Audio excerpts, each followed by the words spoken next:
El canon de la cabeza humana es un parámetro para saber la ubicación de cada uno de los elementos que integran el rostro. En este caso lo vemos desde un punto de vista frontal, ¿sí? El canon de la cabeza humana es de alto 3,5 y de ancho 2,5. En este caso podemos observar en el gráfico a dónde se ubican cada uno de los elementos. Este canon nos permite establecer el modelo armónico de un rostro. En la realidad, los rostros se pueden ajustar al canon siendo la forma ideal o pueden tener ciertas diferencias. De esta manera, en este ejercicio, lo que se va a aprender es a cómo se puede esquematizar el rostro humano.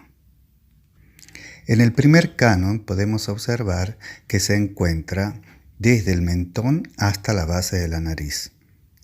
Es decir, en este canon se encuentra la boca, ¿sí? Si nosotros observamos, hacemos la mitad de este módulo y allí se ubica la base de los labios. En el segundo canon podemos observar que se encuentran las orejas, ¿sí?, que es desde la base de la nariz hasta el nacimiento de las cejas. Dentro de ese parámetro siempre ubicamos las orejas. En el tercer canon podemos observar que comienza desde las cejas hasta el comienzo del pelo. Y luego queda una mitad del canon que sería el resto del cráneo. Desde el nacimiento del pelo hasta el resto del cráneo. Ahora observamos el ancho de la cabeza. El ancho de la cabeza está constituido por 2,5 cánones, ¿sí?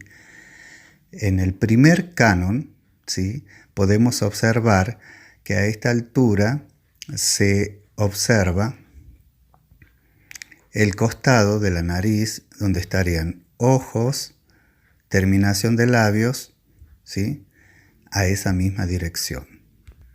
Luego, en el medio canon que se encuentra en el centro de la cabeza, podemos observar que a esta altura ubicamos los labios que coinciden con el ancho de la nariz y con el nacimiento de los ojos.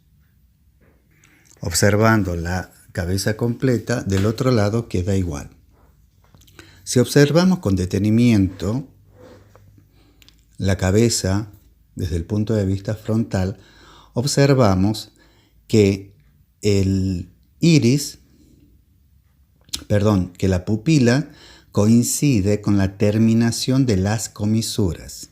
Recuerden que las comisuras no es el ancho del labio, ¿no? El ancho del labio coincide con el ancho de nariz, pero fuera del ancho del labio empieza la comisura y termina. Donde termina la comisura corresponde a la misma altura de la pupila. También podemos observar que la base de la boca, ¿sí?, se encuentra a medio del primer canon, ¿sí?, o sea, debajo de la nariz. Si tomamos la distancia entre el mentón y la nariz, trazamos una línea, podemos observar ahí en azul que la base de la boca corresponde a la mitad de ese primer canon.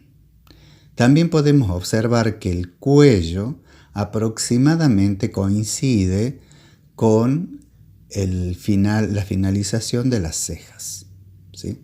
Estas referencias las tienen que tener en cuenta porque al construir una cabeza más o menos nos tienen que coincidir. Esto se lo hacemos de manera ideal. Ahora, cuando estamos haciendo un retrato real, puede que haya leves diferencias, pero prácticamente esa es la ubicación que tienen dentro del rostro. Aprender el canon de la cabeza humana como forma de estudio y de ejercicio es el primer paso para empezar a retratar. Ahora, en esta imagen podemos observar las diferentes posturas que puede asumir una cabeza humana. El ejercicio, un poco tedioso, pero es necesario para que podamos acercarnos a poder graficar, para poder plantear lo que es la cabeza humana en sus distintas posiciones. El ejercicio de práctica es reproducir esta imagen con todas las posiciones. Como primer paso para el ejercicio, lo que vemos en la imagen es que ustedes van a tener que graficar esta cuadrícula en la hoja, ¿sí? Que serían los cánones del rostro humano visto de frente. Y dentro de ello van a dibujar el rostro que se mostró en la primera figura. Ese sería el ejercicio inicial y luego las distintas posiciones de la cabeza. Aquí podemos observar cómo debería quedar terminado el primer ejercicio y luego se realizará el de la rotación de las cabezas.